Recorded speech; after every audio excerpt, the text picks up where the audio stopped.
Hi friends, ಎಲ್ಲರಿಗೂ ನಮಸ್ತೆ. Ramesh ಉರ್ಬಿನವ್ರ vlogs YouTube ಚಾನಲ್ಗೆ ತಮಗೆಲ್ಲರಿಗೂ ಆತ್ಮೀಯವಾದಂತಹ ಸ್ವಾಗತ. ಗೆಳೆಯರೇ, ಇವತ್ತು ನಾವು ಏನು ಈ RRB ಗ್ರೂಪ್ ಡಿ ಹುದ್ದೆಗೆ ನೇಮಕಾತಿ ಅಧಿಸೂಚನೆಯನ್ನು ಏನು ಹೊರಡಿಸಿದ್ದಾರೆ, ಅದರಲ್ಲಿರ್ತಕ್ಕಂತಹ ಪರ್ಟಿಕ್ಯುಲರ್ ಆಗಿ ಎಕ್ಸಾಮ್ ಸಿಲೆಬಸ್ ಏನಿದೆ, ಅಂದರೆ ಯಾವ ರೀತಿಯಾಗಿ ಅದು ಸಿಲೆಬಸನ್ನು ಕೊಟ್ಟಿದ್ದಾರೆ ಮತ್ತು ಏನೇನು ಅಲ್ಲಿ ಸಿಲೆಬಸ್ನಲ್ಲಿ ಮೆನ್ಷನ್ ಮಾಡಿದ್ದಾರೆ ಅನ್ನೋದನ್ನು ನಾವು ಕಂಪ್ಲೀಟಾಗಿ ತಿಳಿದುಕೊಳ್ಳೋಣ. ಮತ್ತು ಹಾಗೆ ಏನು ಮಾಡೋಣ ಅಂತಂದರೆ ಸ್ವಲ್ಪ ರಿಕ್ರೂಟ್ಮೆಂಟ್ ಪ್ರೊಸೀಜರ್ ಯಾವ ಥರ ಇದೆ ಮತ್ತು ಈ ಸಿಲೆಬಸ್ ಪ್ಯಾಟರ್ನ್ ಯಾವ ಥರ ಇದೆ ಅನ್ನೋದನ್ನು ನಾವು ಕ್ವಿಕ್ ಆಗಿ ನೋಡೋಣ ಒಂದು 5 ನಿಮಿಷದಲ್ಲಿ. ಯಾಕಂದರೆ ಎಕ್ಸಾಮ್ ಸಿಲೆಬಸ್ ಅನ್ನೋದು ಬಹಳ ಇಂಪಾರ್ಟೆಂಟ್. ಸಿಲೆಬಸ್ ಪ್ರಕಾರ ನಾವು ಚೆನ್ನಾಗಿ ಸಿಲೆಬಸನ್ನು ಅರ್ಥ ಮಾಡಿಕೊಂಡು ಅದರ ಪ್ರಕಾರ ಓದ್ಕೊಂಡು ಕ್ವಶನ್ಸನ್ನು ಸಾಲ್ವ್ ಮಾಡ್ತಾ ಹೋದರೆ ನಮಗೆ ಎಕ್ಸಾಮ್ನಲ್ಲಿ ನಾವು ಎಕ್ಸಾಮ್ ಫೇಸ್ ಮಾಡೋಕ್ಕೆ ನಾಳೆ ಈಸಿ ಆಗುತ್ತೆ. ಸೊ ತಡ ಮಾಡಿದೆ ನಾವೇನು ಮಾಡೋಣ ಅಂತಂದರೆ, ಈಗ ಎಕ್ಸಾಮ್ ನೋಟಿಫಿಕೇಶನ್ ಎಲ್ಲಿ ಸಿಗುತ್ತೆ ಅಂತಂದರೆ, ನಿಮಗೆ ಇಲ್ಲಿ ಗೂಗಲ್ ಕ್ರೋಮ್ನಲ್ಲಿ ಹೋಗಿ RRB ಅಂತ ಹೊಡೆದ್ರೆ ಅಲ್ಲಿ RRB ಬೆಂಗಳೂರು ಅಂತ ಬರುತ್ತೆ. ಸೊ RRBಯಲ್ಲಿ ಸುಮಾರು 16 ರೈಲ್ವೆ ರಿಕ್ರೂಟ್ಮೆಂಟ್ ಬೋರ್ಡ್ಸ್ ಇವೆ. ಅದರಲ್ಲಿ RRB ಬೆಂಗಳೂರು ಕೂಡ ಒಂದು. ಸೊ ಅಲ್ಲಿ ನೀವು ಹೋಗಿ RRB ಬೆಂಗಳೂರು ಅಂತ ಏನು ಬರುತ್ತೆ ಇದರ ಮೇಲೆ ನೀವು ಕ್ಲಿಕ್ ಮಾಡಿದರೆ ಅಲ್ಲಿ ನೀವು ಕೆಳಗಡೆ ಸ್ಕ್ರೋಲ್ ಮಾಡ್ತಾ ಹೋದಂಗೆ ಇಲ್ಲಿ ಇದೆ ಸೆಂಟ್ರಲೈಸ್ಡ್ ಎಂಪ್ಲಾಯ್ಮೆಂಟ್ ನೋಟಿಫಿಕೇಶನ್ ನಂಬರ್ 8/2024 ಅಂತ ಇದೆ. ಇಲ್ಲಿ ನಾನು ಈಗೇನು ಹೈಲೈಟ್ ಮಾಡ್ತಾ ಇದ್ದೀನಲ್ಲ, ಇಲ್ಲಿ ನೋಡ್ಕೋಬಹುದು ನೀವು. ಅದರಲ್ಲಿ ಡಿಟೇಲ್ಡ್ CEN ಅಂತ ಇದೆ. Detailed CEN click for English ಅಂತ ಏನಿದೆಯಲ್ಲ, ನೀವು ಹಿಂದಿಯಲ್ಲಿ ಬೇಕಾದರೆ ಹಿಂದಿಯಲ್ಲಿ ಕ್ಲಿಕ್ ಮಾಡ್ಕೋಬೋದು, ಅಥವಾ ಇಂಗ್ಲೀಷ್ನಲ್ಲಿ ಆದರೆ ಇಂಗ್ಲೀಷ್ನಲ್ಲಿ ಕ್ಲಿಕ್ ಮಾಡ್ಬೋದು. ಇಲ್ಲಿ ನಾ ಇಂಗ್ಲೀಷ್ನಲ್ಲಿ ಬೇಕಾಗಿದೆ, ಅದಕ್ಕೆ ನಾನು ಇಂಗ್ಲೀಷ್ನಲ್ಲಿ ಇಲ್ಲಿ ಕ್ಲಿಕ್ ಮಾಡ್ತೀನಿ. ಸೊ ಈಗ ಇದು ನೋಟಿಫಿಕೇಶನ್ ಡೌನ್ಲೋಡ್ ಆಯಿತು. ಈಗ ಇಲ್ಲಿ ನೋಡ್ಬೋದು ನೀವು. ಈಗ ಕಂಪ್ಲೀಟಾಗಿ ಈ ನೋಟಿಫಿಕೇಶನ್ 67 ಪೇಜಿದ ಒಂದು ನೋಟಿಫಿಕೇಶನ್ ಇದೆ. ಇದು ಅಧಿಕೃತವಾದಂತಹ ಒಂದು ನೋಟಿಫಿಕೇಶನು ಮತ್ತು ಅಧಿಕೃತವಾದಂಥ ವೆಬ್ಸೈಟ್ನಿಂದ ನಾನು ಈಗ ಇದನ್ನು ಡೌನ್ಲೋಡ್ ಮಾಡಿದ್ದೀನಿ.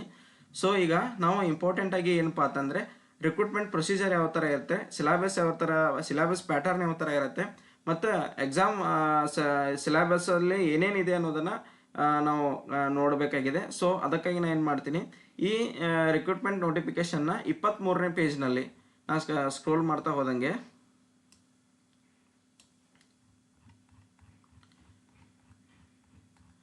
ಇಲ್ಲಿ 23ನೇ ಪೇಜ್ನಲ್ಲಿ ಅವರು ಕೊಟ್ಟಿದ್ದಾರೆ.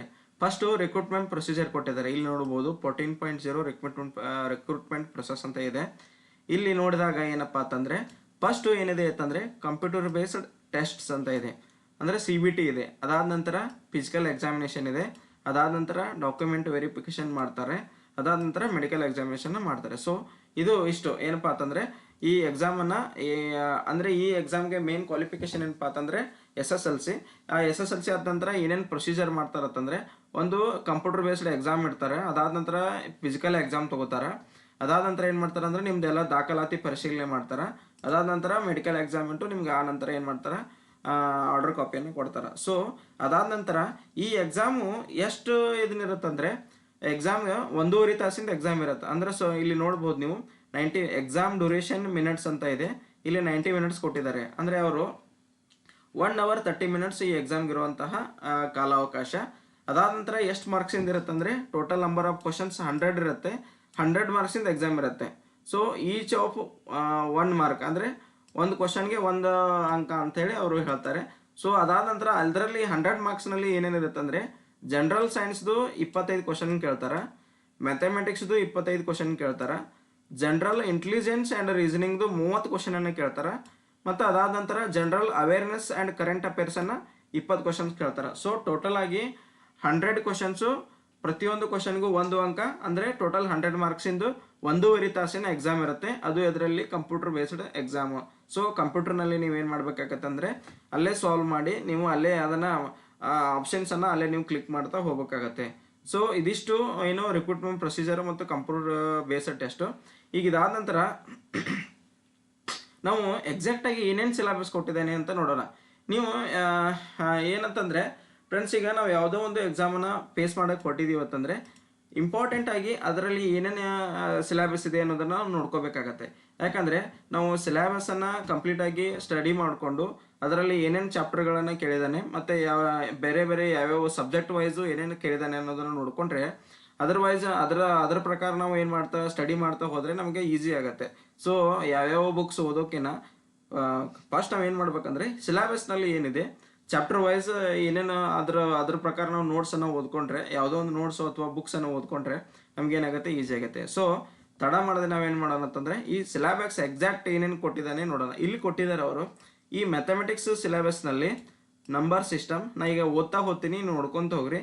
ಮತ್ತೊಂದು ಸಲ ನೀವು ಏನಪ್ಪ ಅಂತಂದರೆ ಏನು ಮಾಡ್ಬೋದು, ನೀವು ಇದನ್ನು ನೋಟಿಫಿಕೇಷನನ್ನು ಡೌನ್ಲೋಡ್ ಮಾಡಿಕೊಂಡು ನೀವು ಕೂಡ ಇದನ್ನು ಸಿಲೆಬಸನ್ನು ಪ್ರಿಂಟ್ ತಗೊಂಡು ಹಚ್ಕೊಂಡು ಅದರ ಪ್ರಕಾರ ನೀವು ಸ್ಟಡಿ ಮಾಡ್ತಾ ಹೋಗ್ಬೋದು. ಇಲ್ಲಿ ಮ್ಯಾಥ್ಸ್ ಸಿಲೆಬಸ್ನಲ್ಲಿ ಏನೇನಿದೆ ಅಂತಂದರೆ number system, BODMAS, decimals, fractions, LCM, HCF, ratio and proportion, percentages, mensuration, time and work, time and distance, simple and compound interest, profit and loss, algebra, geometry and trigonometry, elementary statistics, square root, age calculations, calendar and clock, pipes and cisterns, etcetera ಅಂತ ಕೊಟ್ಟಿದ್ದಾನೆ. So ಇಲ್ಲಿ ನೀವು ನೋಡ್ಬೋದು friends, ಇದೇನಪ್ಪ ಅಂತಂದರೆ ಈ maths syllabus ಏನಿದೆಯಲ್ಲ basic ಆಗಿ 10ನೇ ಲೆವೆಲ್ ತನಕ ಏನು ಸಿಲೆಬಸ್ ಇದೆ ಅದೇ ಸಿಲೆಬಸ್ ಇದೆ. ಮತ್ತು ಇಲ್ಲಿ ಲಾಸ್ಟ್ ಏನಂತಂದಾನೆ ಎಕ್ಸೆಟ್ರಾ ಅಂತ ಕೊಟ್ಟಿದ್ದಾನೆ. ಎಕ್ಸೆಟ್ರಾ ಅಂದರೆ ಈ ಸಿಲೆಬಸನ್ನು ಬಿಟ್ಟು ಕೂಡ ಅವರು ಕ್ವಶನ್ಸನ್ನು ಕೇಳ್ಬೋದಾದಂತಹ ಚಾನ್ಸಸ್ ಇರುತ್ತೆ. ಸೊ ಇದಿಷ್ಟು ಏನಪ್ಪ ಅಂತಂದರೆ ಮೇನ್ ಇಂಪಾರ್ಟೆಂಟ್ ಆಗಿ ಈ ಸಿಲೆಬಸ್. ಇಲ್ಲಿ ನೋಡ್ಬೋದು ನೀವು ನಂಬರ್ ಸಿಸ್ಟಮ್ ಅಂತಂದರೆ ಸಂಖ್ಯಾ ಪದ್ಧತಿ, ಬೊಡಮಸ್ ರೂಲ್ಸು ನೀವೆಲ್ಲ ಏನು 6ನೇ 5ನೇ ಒಳಗೆ ಕಲ್ತಿರ್ತೀರಿ ಅಂತ. ಅಂದರೆ ಏನು ಬೇಸಿಕ್ ಮ್ಯಾಥ್ಸ್ ಫಂಡಮೆಂಟಲ್ ಆಗಿ ಬೇಸಿಕ್ ಆದಂತಹ ಕಾನ್ಸೆಪ್ಟ್ಸನ್ನು ಇಲ್ಲಿ ಅವ್ರು ಅದರ ಮೇಲೆ ಕ್ವಶನ್ಸನ್ನು ಕೇಳ್ತಾರೆ.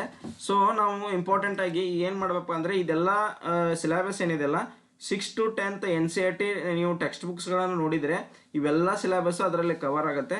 ಸೊ ನಾನು ಸಜೆಸ್ಟ್ ಮಾಡೋದು ಏನಪ್ಪ ಅಂತಂದರೆ ನೀವು 6 to 10th NCERT ಬುಕ್ಸನ್ನು ಖರೀದಿ ಮಾಡಿ ಅದರಲ್ಲಿರ್ತಕ್ಕಂತಹ ಈ ಸಿಲೆಬಸ್ ವೈಸ್ ಏನೋ ಚಾಪ್ಟರ್ ವೈಸ್ ನೀವು ಪ್ರಾಬ್ಲಮ್ಸನ್ನು ಕಾನ್ಸೆಪ್ಟ್ಸನ್ನು ಅರ್ಥ ಮಾಡ್ಕೊಂಡು ಪ್ರಾಬ್ಲಮ್ಸನ್ನು ಅದರಲ್ಲಿ ಎಕ್ಸಸೈಸ್ ಕ್ವಶನ್ಸ್ ಬರ್ತವೆ ಹಿಂದ್ಗಡೆ ಇರ್ತಾವಲ್ಲ, ಒಂದು ಯಾವುದೋ ಒಂದು ಚಾಪ್ಟರ್ ಆದ ನಂತರ ಎಕ್ಸಸೈಸ್ ಕ್ವಶನ್ಸ್ ಅಂತ ಬರುತ್ತೆ.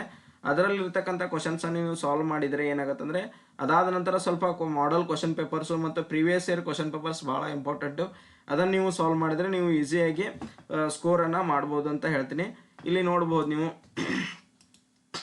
ದಶಮಾಂಶಗಳು, ಭಿನ್ನರಾಶಿ, ಲಸ ಮಸಹ, ಅನುಪಾತ ಸಮಾನುಪಾತ, ಶೇಕಡಾವಾರು, ಮೆನ್ಸುರೇಷನ್, ಸಮಯ ಮತ್ತು ಕೆಲಸ, ಸಮಯ ಮತ್ತು ದೂರ, ಸರಳ ಬಡ್ಡಿ, ಚಕ್ರ ಬಡ್ಡಿ, ಲಾಭ ಮತ್ತು ನಷ್ಟ, algebra, geometry, trigonometry, elementary statistics ಅಂದರೆ ಸಂಖ್ಯಾಶಾಸ್ತ್ರ. ಅಲ್ಲಿ ಏನೇನಪ್ಪ ಅಂತಂದರೆ ಎವರೇಜು, ಮೀನ, ಮಿಡಿಯನ, ಮೋಡ್ ಇಂಥವೆಲ್ಲ ಕಂಡುಹಿಡಿದಿರ್ತೇವೆ. ಈ ಸ್ಕ್ವೇರ್ ರೂಟು, ಕ್ಯೂಬ್ ರೂಟು ಎಲ್ಲ ಇದು 8th ಸ್ಟ್ಯಾಂಡರ್ಡ್ಗೆ NCERT ಬುಕ್ಸ್ನಲ್ಲಿ ಬರುತ್ತೆ.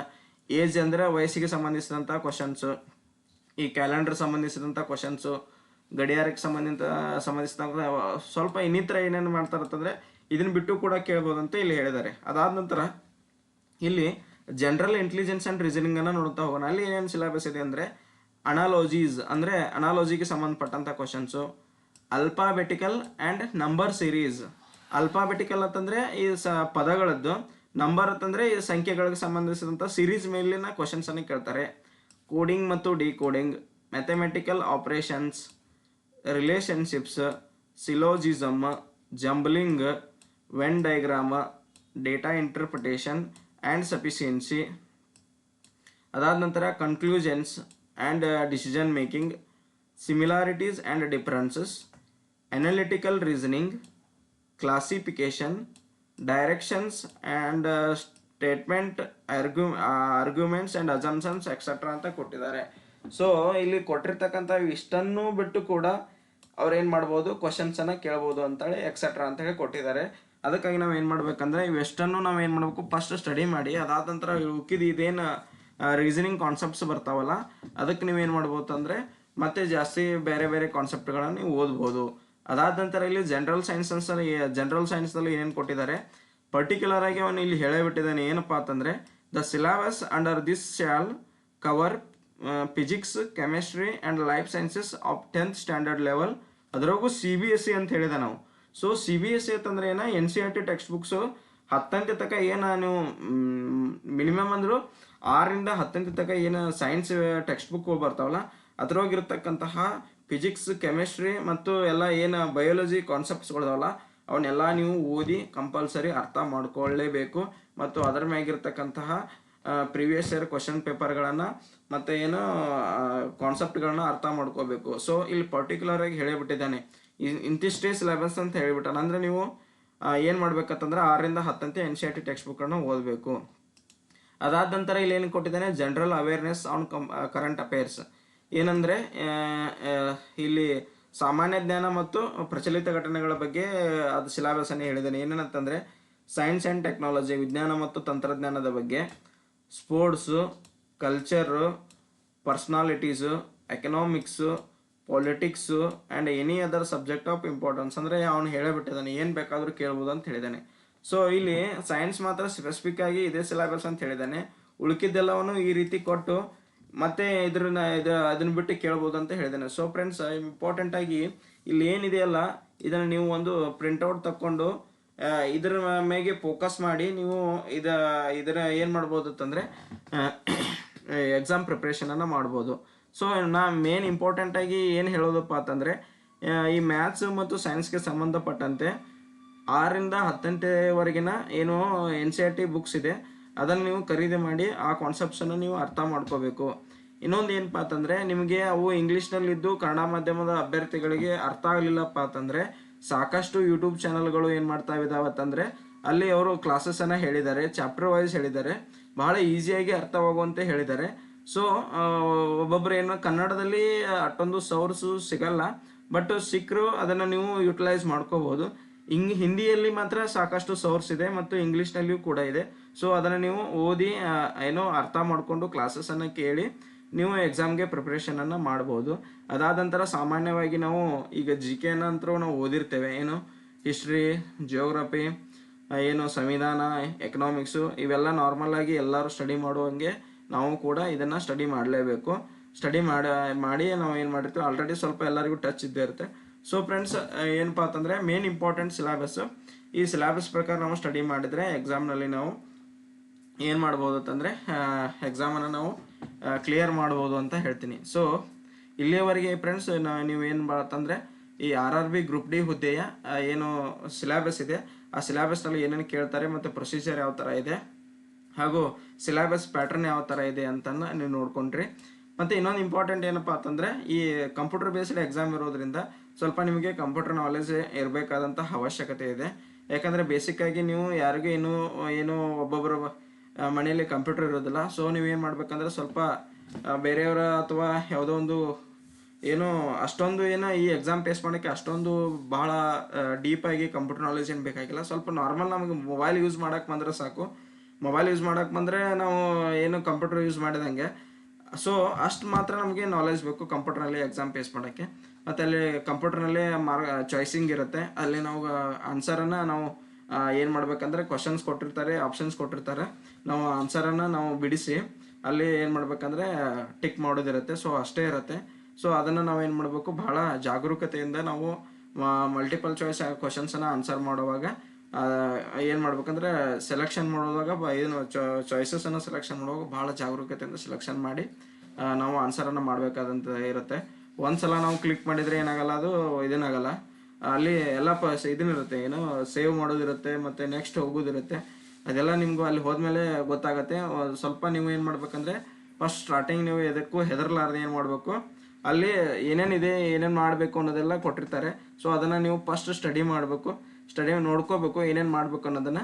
ಅದಾದ ನಂತರ ನೀವು ಪ್ರತಿಯೊಂದು ಸ್ಟೆಪ್ ಬೈ ಸ್ಟೆಪ್ಪು ಪಾರ್ಟ್ಸ್ ಇರುತ್ತೆ, ಜನರಲ್ ಸೈನ್ಸು, ಮ್ಯಾಥಮೆಟಿಕ್ಸ್, ಈ ರೀತಿ 4 ಪಾರ್ಟ್ಸ್ ಇದ್ದಾವೆ.